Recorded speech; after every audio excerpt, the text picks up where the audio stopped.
स्वागत है आपका जागरूक एक्सप्रेस में, जहां मिलती हैं तेज, सटीक और भरोसेमंद खबरें। नमस्कार, मैं संदीप श्रीवास्तव, जागरूक एक्सप्रेस से।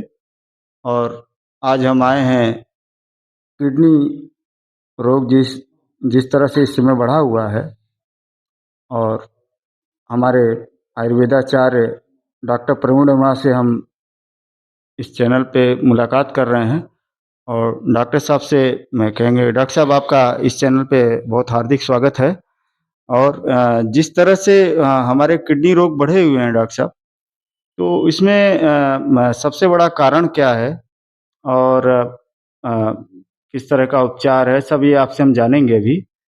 थोड़ी वार्ता करेंगे, तो ये पहले बताएँ कि हमारे शरीर में किडनी का रोल क्या है? किडनी हमारे शरीर में जितनी भी टॉक्सिन्स हैं, ब्लड में से उनको छान के अलग कर देता है और बाई प्रोडक्ट्स को बाहर निकालता है, यूरिन बनाने का काम करता है। इसके अलावा बहुत से ऐसे काम हैं जो किडनी की वजह से होते हैं, जैसे ब्लड प्रेशर का कंट्रोल करना, खून का बनना, हड्डियों के लिए जो है कैल्शियम का एब्जॉर्प्शन, ये सब काम, तमाम तरह के काम किडनी करती जी।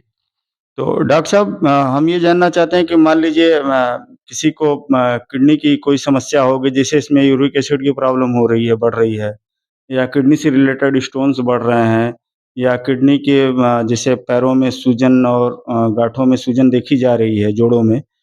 तो ऐसे कहते हैं कि भई आपको किडनी की बीमारी हो गई है, अब इसमें दवाएँ चलेंगी। तो आयुर्वेद डॉक्टर साहब किस तरह से इसको देखता है और इसके क्या-क्या उपचार करता है? देखिए, किडनी से रिलेटेड बहुत सी चीज़ें हैं, लेकिन स्टोन बनना, जैसे आपने यूरिक एसिड की बात की। जी। यूरिक एसिड भी किडनी से ही फ़िल्टर होने की बात है, इसलिए यूरिक एसिड। तो यूरिक एसिड भी एक बाई प्रोडक्ट है। वो ऐसे सामान्यतया भी बनता है, लेकिन किडनी की खराबी से उसका कोई बहुत बड़ा रोल नहीं है। यूरिक एसिड बिना किडनी खराब हुए भी शरीर में बढ़ता है, और स्टोन किसी को भी हो सकते हैं। उसमें भी कैल्शियम के स्टोन होते हैं और तमाम तरह के स्टोन्स होते हैं। वो चाहे किडनी में बने, यूरेटर में बने या गॉल ब्लैडर में बने, स्टोन बन सकते हैं। लेकिन किडनी की समस्या जो आजकल ऐसा देखा जा रहा है कि किडनी से पीड़ित लोग बहुत हो रहे हैं, और ये एक ऐसी बीमारी है जो बहुत साइलेंट, जब तक इसका पता चलता है तब तक तो बहुत देर हो चुकी है। और हमारे ख्याल से इसमें सबसे बड़ा रोल है आजकल जो खेतों में पेस्टिसाइड और तमाम चीज़ें, फूड्स हैं, उसमें भी जो प्रिजर्वेटिव के रूप में केमिकल्स इस्तेमाल किए जा रहे हैं, तो पैकेट के खाने हैं। इसके अलावा सबसे ज़्यादा रिस्क फैक्टर होता है जिसको डायबिटीज़ और ब्लड प्रेशर है। अगर किसी को डायबिटीज़ और ब्लड प्रेशर है, तो उसको किडनी रोग होने की संभावनाएँ कई गुना बढ़ जाती हैं। इसलिए उनको बहुत ज़्यादा सावधान रहना चाहिए और इसकी समय-समय पे जाँच कराते रहना चाहिए। तो डायबिटीज़ और आपने बताया सर डॉक्टर साहब कि ब्लड प्रेशर, तो हमें ये कब पता चलेगा कि हमें किडनी की कोई बीमारी हो गई है, या इसके लक्षण क्या-क्या हैं?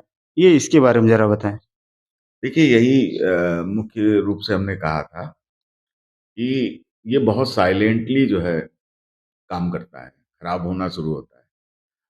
तो इसमें शुरुआती लक्षण जो है, जैसे भूख कम लगना, वज़न कम होना और चक्कर आना, सिर में दर्द रहना, और रंग जो है, त्वचा का रंग थोड़ा डार्क हो जाना, शरीर में खुजली होना, इस तरह की कुछ चीज़ें मिलती हैं। और इसमें जनरली किडनी फंक्शन टेस्ट कराया जाता है, जिसमें यूरिया क्रिएटिनिन अ, और बन, इन चीज़ों को कराया जाता है। लेकिन देखा ये गया है कि यूरिया क्रिएटिनिन जब तक बढ़ता है, तब तक किडनी डैमेज बहुत एडवांस स्टेज में पहुँच चुका होता है। माना ये जाता है कि अगर क्रिएटिनिन 1.5 से ऊपर 2 तक अगर पहुँच गया, तो 50% नेफ्रॉन्स जो है डैमेज हो गए। तो इसमें सबसे ऑथेंटिक टेस्ट जो है वो है ईजीएफआर। ईजीएफआर। तो ईजीएफआर अगर 90 से ऊपर है तो नॉर्मल है, और इसी ईजीएफआर पे किडनी रोगी किस स्टेज में है उसको डिसाइड हम लोग करते हैं। और जनरली अगर ईजीएफआर 15 से कम है, उसी को ग्रेड 5 या एंड स्टेज रीनल डिजीज बोला जाता है। तो अभी जो है क्रिएटिनिन की जो जांच है वो एज के साथ, जेंडर के साथ और तमाम चीज़ों में बदलती रहती है, वेरिएबल होती है, वो फिक्स नहीं होती है।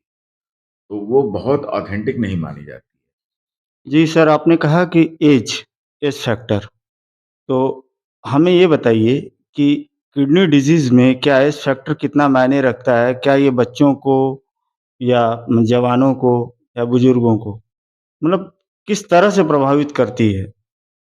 नहीं, देखिए, मैंने क्रिएटिनिन के ऊपर एज का फैक्टर बताया कि एज और इन जेंडर्स, इन सब चीज़ों से क्रिएटिनिन जो है वेरिएबल होता है। इसीलिए जो है हमेशा इनिशियल स्टेज में यूरिन में अगर प्रोटीन आ रहा है, स्पेशली एल्बुमिन। प्रोटीन 2 तरह का होता है, एल्ब्यूमिन और ग्लोबुलिन। ग्लोबुलिन पार्टिकल बहुत बड़े होते हैं तो वो फ़िल्टर नहीं हो पाते और वो लीक नहीं करते हैं।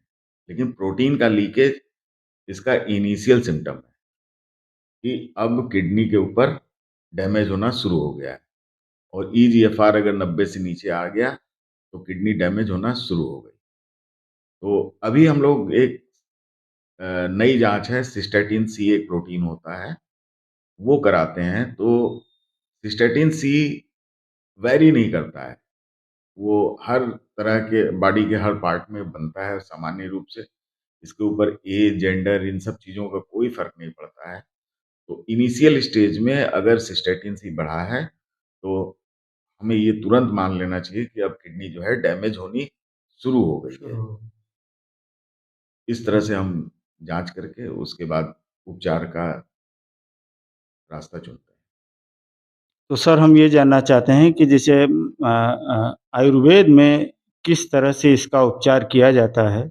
इसके बारे में ज़रा-सी जानकारी आपसे मिल जाए।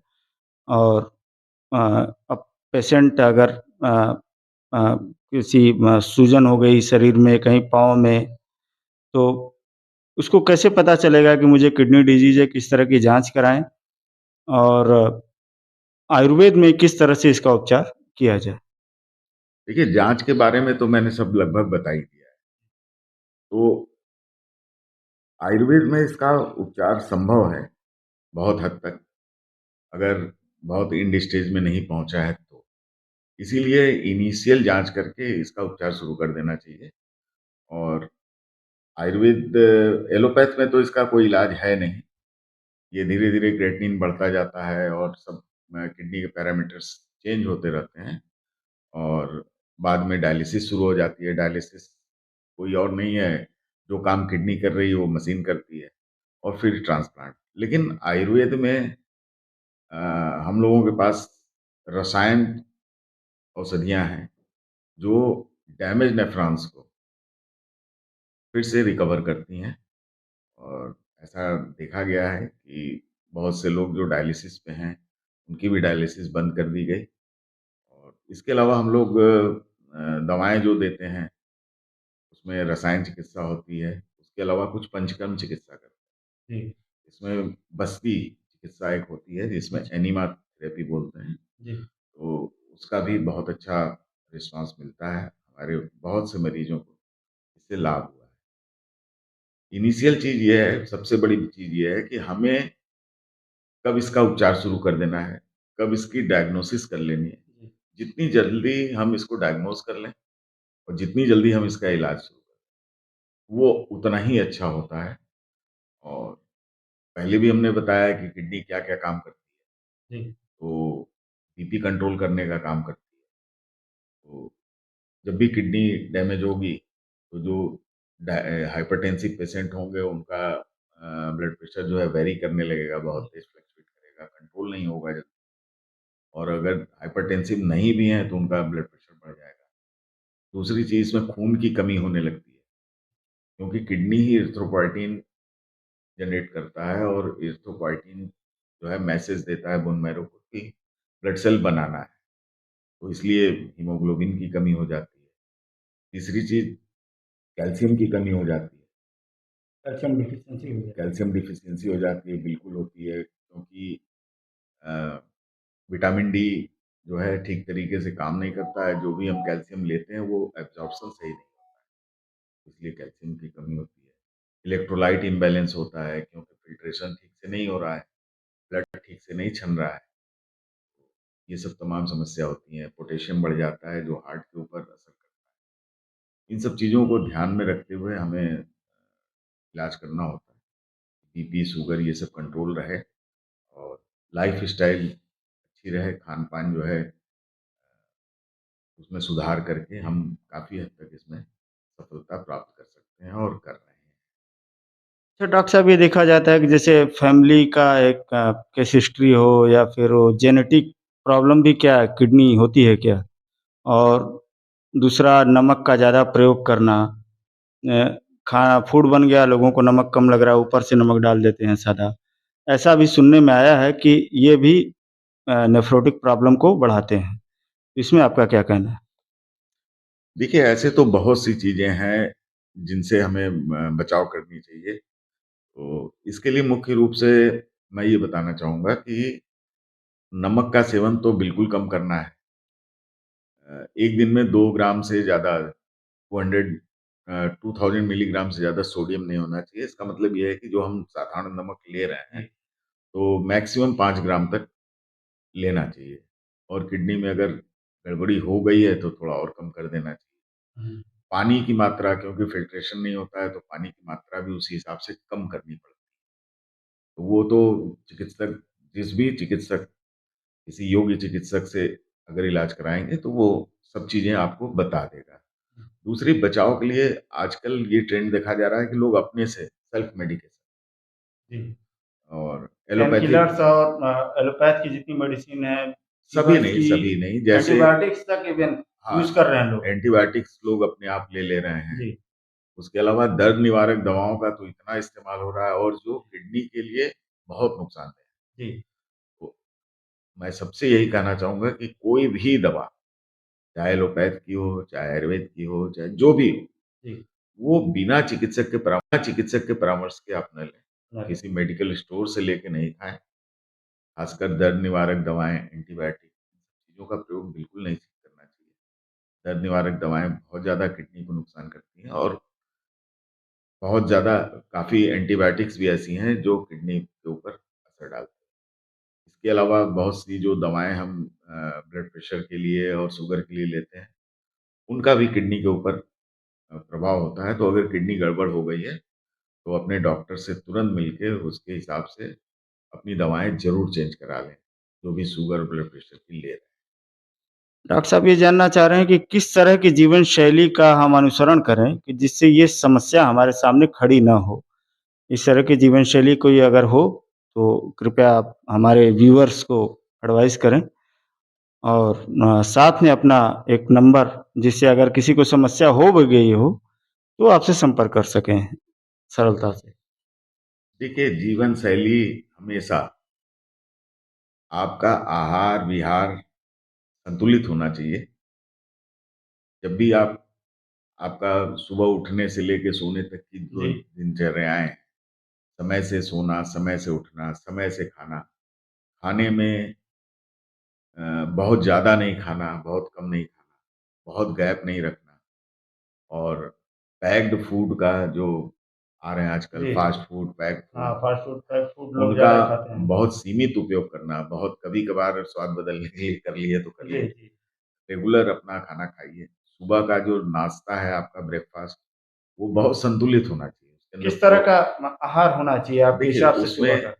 उसमें सुबह का आहार फर्स्ट ब्रेकफ़ास्ट तो सबसे संतुलित होना चाहिए। जी, अगर आप स्वस्थ हैं, तो आपके ब्रेकफ़ास्ट में बहुत अच्छे से प्रोटीन, कार्बोहाइड्रेट, मिनरल्स जितनी चीज़ें होनी चाहिए, जी, उसमें जी, फ्रूट्स होना चाहिए जी, और कार्बोहाइड्रेट होना चाहिए, तमाम चीज़ें आप आजकल तो सब लोग जान रहे हैं कि किसमें क्या हो रही है, तो जी, जी, उसको जी। ऐसे बताने की ज़रूरत नहीं है। हुँ।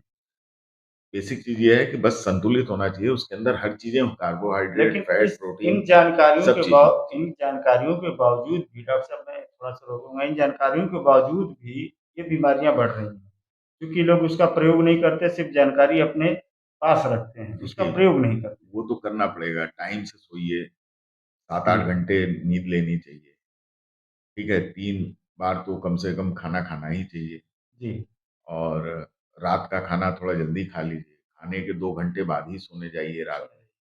सुबह थोड़ा वॉक करिए, क्योंकि जो भी आप कैलोरी ले रहे हैं, उस कैलोरी को सही तरीके से बंद कर यूटिलाइज़ करना, बर्न करना ज़रूरी है। उसके अलावा बहुत सी चीज़ें ऐसी हैं जिन पे हमारा कोई ज़ोर ही नहीं है। हुँ, जैसे अब दूध बहुत मिलावटी मिल रहा है, जी, सब्ज़ी आप जो हमें जो मिल रही है वो भी उसी पेस्टिसाइड तरह पेस्टिसाइड है हुँ, और तमाम फर्टिलाइज़र्स, केमिकल यूज़ किए हुए हैं। हुँ, तो अब उन्हीं सब चीज़ों को देखते हुए हमें बहुत संतुलित रूप से रहने की ज़रूरत है और किसी भी लक्षण को अ, अवॉइड नहीं करना है। जी। अगर भूख नहीं लग रही है, कमज़ोरी लग रही है, चक्कर कभी-कभी आ जा रहे हैं, सिर में दर्द है, तो किसी योग चिकित्सक से तुरंत मिलके उसके बारे में समझ लेना ज़रूरी है क्योंकि बहुत लेट स्टेज में अगर आपकी किडनी की बीमारी का पता चलता है, तो वो ठीक होने में बहुत मुश्किल क्या डॉक्टर साहब किडनी रिवर्स भी होती है, ऐसा होता जी, है? बिल्कुल। जी, ये चूँकि एलोपैथ में तो हमने देखा है कि भई वो जी, अ, बिल्कुल होती है और बहुत से लोग किडनी ट्रांसप्लांट तक करा देते हैं लोग। देखिए अगर एंड स्टेज में नहीं पहुँचा है, जी, ईजीएफआर 15 से कम नहीं है, ईजीएफआर ठीक है, अगर इनिशियल स्टेज में हम इसको डायग्नोज़ कर लेते हैं और सही तरीके से बचाव और उपचार करते हैं, तो आज हमारे अनेक मरीज़ जो हैं डिज़ीज़ फ्री लाइफ़ जी रहे हैं। ऐसे कई उदाहरण हैं आपके पास बिल्कुल, जिसको आप विद एविडेंस पेश कर सकते हैं। बिल्कुल। तो बहुत-बहुत धन्यवाद डॉक्टर साहब आपका। हमसे बात कर रहे थे डॉक्टर प्रवीण वर्मा जी और जो एक आयुर्वेदाचार्य हैं और नेफ्रो के विशेषज्ञ भी हैं, किडनी ये रोग जिसे कहते हैं उसके विशेषज्ञ भी हैं। अगर आपको इनसे कोई भी परामर्श लेना हो, तो इनके संपर्क सूत्र पर इनसे आप कॉन्टैक्ट कर सकते हैं। इनका संपर्क सूत्र डॉक्टर साहब खुद बताएँगे आपको। मैं व्हाट्सएप नंबर दे दे रहा हूँ, उस पे व्हाट्सएप करके संपर्क कर जी, सकते जी। हैं। मेरा व्हाट्सएप नंबर है 941 528 4466 फिर से रिपीट कर रहा हूँ 941 528 4466 डॉक्टर साहब ये तो नंबर्स हो गए और रही मिलने की बात तो वाराणसी लोकल की बात है तो लोकल एड्रेस भी आप अगर इसमें दे सकें, तो कृपया लोकल एड्रेस अपना दे दें। देखिए मेरा वैदिक स्वास्थ्य के नाम से आयुर्वेद का सेंटर है जहाँ पंचकर्म चिकित्सा, छारसूत सर्जरी और अ, आयुर्वेद ओपीडी की सुविधाएँ उपलब्ध हैं और ये पहाड़िया पे स्थित है, पहाड़िया वाराणसी। डॉक्टर साहब बहुत-बहुत धन्यवाद जागरूक एक्सप्रेस के चैनल पे बात करने के लिए और आप सभी व्यूअर्स का हम स्वागत करते हैं। कृपया इस वीडियो को लाइक एंड शेयर करिए और किसी भी तरह की किडनी की नेफ्रो की प्रॉब्लम हो, डॉक्टर साहब से संपर्क करिए। सादर धन्यवाद। नमस्कार।